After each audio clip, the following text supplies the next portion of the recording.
Hello everyone, welcome to CS classes. आज के हम वीडियो में बात करेंगे पंचायती राज सिस्टम के बारे में कि किस तरह से पंचायती राज सिस्टम को देश में लागू किया गया है। इसके लिए कौन कौन सी कमेटीज बनाई गई और इसे कितने स्तर पर देश में लागू किया गया। Let's start the video.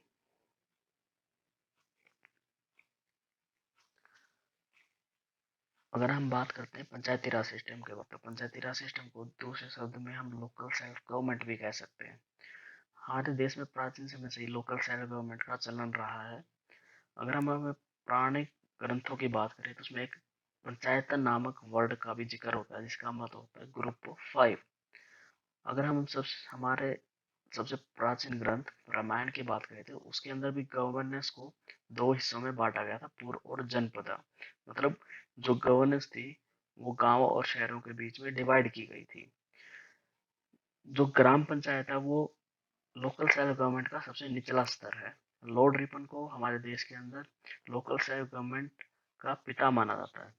Local self government का जो सबसे मेन पर्पज होता है वो डिसेंट्रलाइजेशन ऑफ पावर। मतलब जो पावर है वो किसी एक लेवल पे उसका एक्यूमुलेशन नहीं होना चाहिए, बल्कि पावर का डिवीजन अलग अलग स्तर पे होना चाहिए, जो कि डेमोक्रेसी का एक मूलभूत एडवांटेज भी है। अब हम बात करते हैं कि पंचायती राज सिस्टम को लागू करने के लिए समय समय पर कौन कौन सी कमेटी बनी और किस कमेटी ने क्या क्या सिफारिश की। तो सबसे पहली कमेटी बनती है 1957 में, जिसको हेड किया था बलवंत राय मेहता ने। इसे बलवंत राय मेहता कमेटी भी कहा जाता है। 1958 के अंदर इस कमेटी ने अपनी रिपोर्ट पेश करते हुए सजेस्ट किया कि हमें हमारे देश के अंदर त्रिस्तरीय, मतलब 3 tier local self government system लागू करना चाहिए। उनका कहना था कि ग्राम लेवल पर ग्राम पंचायत, ब्लॉक लेवल पर पंचायत समिति और डिस्ट्रिक्ट लेवल पर जिला परिषद होनी चाहिए। इसी कमेटी की सिफारिश के बाद पंडित जवाहरलाल नेहरू ने 1959 के अंदर 2 अक्टूबर को राजस्थान के नागौर डिस्ट्रिक्ट में देश की सबसे पहली पंचायत का गठन किया। उसके बाद 11 अक्टूबर को आंध्र प्रदेश में दूसरी पंचायत का गठन किया गया। उसके बाद आती है अशोक मेहता कमेटी, जो कि 1977 में बनी थी और 1978 में अपनी रिपोर्ट पेश करते हुए कहा कि हमें 3 टायर सिस्टम की बजाय हमें 2 टायर सिस्टम की तरफ मूव करना चाहिए। इसका कहना था कि ब्लॉक लेवल पर मंडल पंचायत और डिस्ट्रिक्ट लेवल पर जिला परिषद का गठन होना चाहिए। उसके बाद 1985 में हमारी आती है जीवी के राव कमेटी, जिसका कहना था कि हमें 2 या 3 टायर सिस्टम के बजाय हमारे देश में 4 tyre local self government system को लागू कर देना चाहिए। उसके बाद 1986 में आती है L M Singhvi committee. L M Singhvi committee का कहना था कि जो पंचायती राज सिस्टम है उसको सबसे पहले संवैधानिक दर्जा देना चाहिए। इस कमेटी की सिफारिश पर ही राजीव गांधी ने 64th कॉन्स्टिट्यूशनल अमेंडमेंट के तहत संवैधानिक दर्जा देने की कोशिश की, लेकिन उस समय राजीव गांधी गवर्नमेंट इसमें सफल न हो सकी। उसके बाद 22 दिसंबर 1992 को पीवी नरसिम्हा राव गवर्नमेंट थी, उसने संवैधानिक दर्जा देने के लिए सबसे पहले लोकसभा में बिल पास किया और उसके अगले ही दिन राज्यसभा में बिल पास कर दिया गया। उसके बाद 20 अप्रैल 1993 को प्रेसिडेंट ने इस बिल के ऊपर साइन किए और 24 अप्रैल 1993 से यह बिल लागू कर दिया गया। अगर हम बात करें पंचायती राज सिस्टम की, तो हमारे देश में पंचायती राज सिस्टम को 3 स्तर पर लागू किया गया है। विलेज स्तर पर ग्राम पंचायत, ब्लॉक लेवल पर पंचायत समिति और डिस्ट्रिक्ट लेवल पर जिला परिषद। सबसे पहले हम बात करते हैं ग्राम पंचायत की। ग्राम पंचायत 3 टायर सिस्टम का सबसे छोटा लेवल है, मतलब सबसे निचला स्तर है। ग्राम पंचायत के अंदर एक सरपंच होता है और 6 से 12 पंच होते हैं, जो गांव के अलग अलग वार्ड से या हिस्सों से चुने जाते हैं। ग्राम पंचायत की साल में 2 बार मीटिंग होना अनिवार्य होता है और ग्राम पंचायत में इलेक्शन लड़ने के लिए आपकी उम्र 21 साल होना जरूरी है। इसके अलावा ग्राम पंचायत का सदस्य कौन होता है? कोई भी व्यक्ति जो कि 18 साल से ज्यादा उम्र का है और जिसका नाम वोटर लिस्ट में है, वो सभी व्यक्ति मेल और फीमेल ग्राम पंचायत के सदस्य होते हैं। उसके बाद आती है पंचायत समिति। पंचायत समिति हमारे 3 लेवल सिस्टम का दूसरा स्तर है। पंचायत समिति को ब्लॉक समिति, क्षेत्रीय समिति या जोनल काउंसिल भी कहते हैं। जो पंचायत समिति होती है इसके अंदर जितने भी ग्राम पंचायत होती है उनके सभी हेड, मतलब सरपंच, इसके अलावा महिला प्रतिनिधि और शेड्यूल कास्ट और शेड्यूल ट्राइब के मेंबर्स इस पंचायत समिति के सदस्य होते हैं। पंचायत समिति में एक चेयरमैन और एक वाइस चेयरमैन का डायरेक्ट चुनाव किया जाता है और पंचायत समिति में जो बीडीओ होता है मतलब ब्लॉक डेवलपमेंट ऑफिसर पंचायत समिति का नोडल ऑफिसर नियुक्त किया जाता है। उसके बाद आती है जिला परिषद। जिला परिषद त्रिस्तरीय अरेंजमेंट का सबसे ऊपर वाला लेवल है।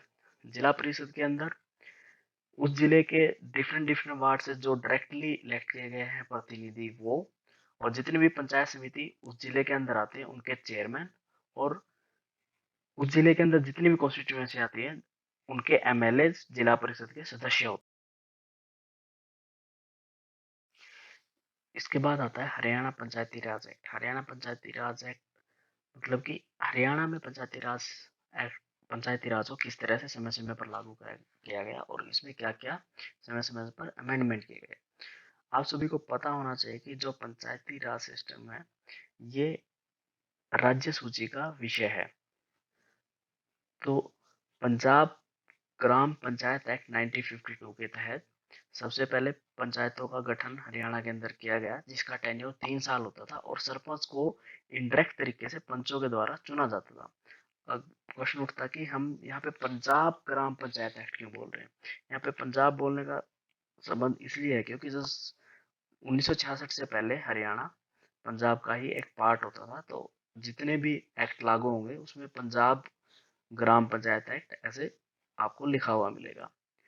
तो 1963 के अंदर पंजाब ग्राम पंचायत एक्ट में फेरबदल किया गया और इस अमेंडमेंट के तहत जो टेन्योर था उसे 3 साल से 5 साल कर दिया गया और सरपंच का चुनाव डायरेक्ट वोटर्स के द्वारा किया जाने लगा।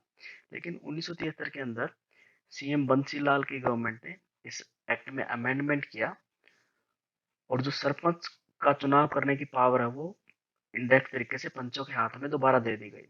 1978 में सीएम देवीलाल ने दोबारा से सरपंच को चुनने की पावर लोगों के हाथ में दे दी गई। 1991 में भजनलाल गवर्नमेंट आती है और वो इसमें अमेंडमेंट करती है कि जो पंचायत का टेन्योर है वो 5 साल से दोबारा से 3 साल कर दिया गया। आप देखेंगे कि जब तक 1994 में पंचायती राज एक्ट को सेंटर ने संसद के अंदर पास नहीं किया तब तक हर स्टेट ने अपने हिसाब से अलग अलग टाइम पे अलग अलग चेंजेस पंचायती राज में किए हैं। उसके बाद आता है हरियाणा पंचायती राज एक्ट 1994।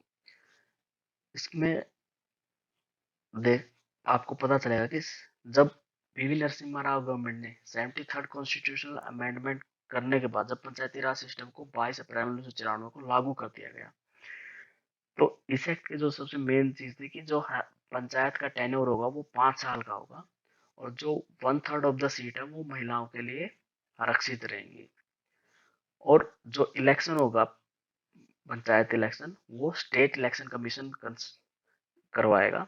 जो स्टेट इलेक्शन कमीशन है वो गवर्नमेंट से कंसल्ट करने के बाद किसी भी इलेक्टोरल जोन में वोटर लिस्ट तैयार कर सकता है। उसके बाद आता है हमारा पंचायती राज अमेंडमेंट एक्ट 2015। ये इसमें बहुत ही इंपॉर्टेंट चेंज किए गए। इस एक्ट के तहत इस अमेंडमेंट में सबसे पहले एजुकेशनल क्वालिफिकेशन को मैंडेटरी किया गया। मतलब अगर आप चुनाव लड़ना चाहते हैं आपको 10वीं पास होना आवश्यक है। शेड्यूल ट्राइब्स की महिलाओं के लिए 8वीं पास और शेड्यूल कास्ट की महिलाओं के लिए 5वीं पास होना बहुत जरूरी है। इसके अलावा राजस्थान के बाद हरियाणा देश का दूसरा ऐसा राज्य बना जिसने एजुकेशनल क्वालिफिकेशन को मैंडेटरी किया इलेक्शन लड़ने के लिए। इसके अलावा यह एक्ट लोगों को इलेक्शन लड़ने से रोकता है। किन लोगों को इलेक्शन लड़ने से रोकता है? जो कि क्रिमिनल केस में चार्जशीट किए गए हैं और जिनको 10 साल की मिनिमम सजा सुनाई गई है। दूसरा, जो लोग एग्रीकल्चर लोन पे डिफॉल्ट कर गए, मतलब जो एग्रीकल्चर लोन लेते हैं और उसे समय पर भरते नहीं है, ऐसे लोग इलेक्शन नहीं लड़ सकते। या जो लोग इलेक्ट्रिसिटी बिल समय पर नहीं भरते हैं या जिनका इलेक्ट्रिसिटी बिल भरने का जो रिकॉर्ड है वो खराब है। इसके अलावा जो लोग इलेक्शन लड़ना चाहते हैं उन्हें एक एफिडेविट देना पड़ता है कि उनके घर में एक फंक्शनल टॉयलेट है। और इसके अलावा जो सबसे मेन मैंने ऑलरेडी बताया कि एजुकेशनल क्वालिफिकेशन को इस एक्ट के तहत मैंडेटरी किया गया। Haryana became the first state to implement EVM in panchayat election. Haryana देश का ऐसा पहला राज्य बना जिसने इलेक्ट्रॉनिक वोटिंग मशीन का पंचायत इलेक्शन के अंदर पहले इस्तेमाल किया। तो इस पे क्वेश्चन बन सकता है कि देश का ऐसा पहला कौन सा राज्य था जिसने ईवीएम मशीन का सबसे पहले पंचायत इलेक्शन के अंदर इस्तेमाल किया। तो आंसर विल बी हरियाणा। इसके बाद हम बात करते हैं पावर एंड रिस्पॉन्सिबिलिटीज की। अगर हम पावर एंड रिस्पॉन्सिबिलिटी की बात करें तो सबसे पहले आता है कि जितनी भी आंगनवाड़ी सेंटर और राज्य सरकार के द्वारा चलाए जाने वाले जितने भी प्राइमरी स्कूल हैं वो सभी पंचायत की सुपरविजन के अंडर काम करेंगे। उसके अलावा ग्राम पंचायत ये अपने एरिया के अंदर जितनी भी पेंशन स्कीम लागू होती है उसके लिए रिकमेंडेशन भेजेगी, जैसे old age pension, Windows window pension, disability pension या और भी किसी तरह की पेंशन है, उसके लिए आपको ग्राम पंचायत की रिकमेंडेशन की आवश्यकता होती है।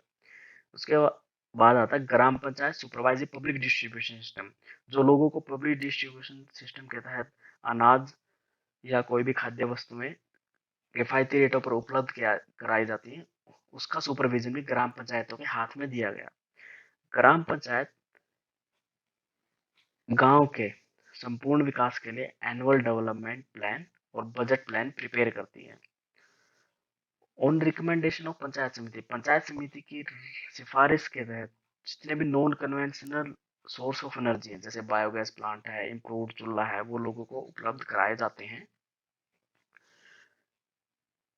दूसरा, अगर कोई भी व्यक्ति किसी भी गांव के अंदर पुलिस के द्वारा हिरासत में लिया जाता है तो पुलिस स्टेशन ऑफिसर का यह फर्ज बनता है कि वह उस गांव के सरपंच को इसके बारे में इन्फॉर्म करे।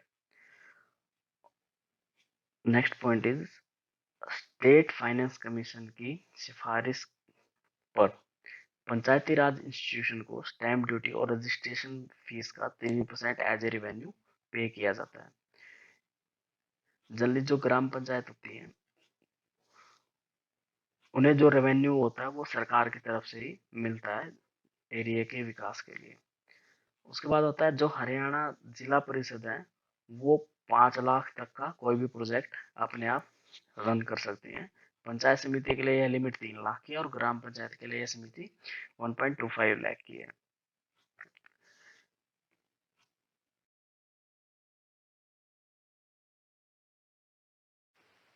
आज की वीडियो में बस इतना ही। नेक्स्ट वीडियो में हम पंचायती राज सिस्टम के बाकी जो बचा हुआ हिस्सा है कि आर्टिकल 243 के तहत किस आर्टिकल में किस क्लॉज में क्या क्या कहा गया है, इसके अलावा अर्बन एरिया में लोकल सेल्फ गवर्नमेंट को किस तरह से लागू किया गया है उसके बारे में डिस्कस करेंगे। तब तक के लाइक करिए, सब्सक्राइब करिए एंड शेयर करिए अपने दोस्तों के साथ जो भी HSSC के लिए प्रिपेयर कर रहे हैं।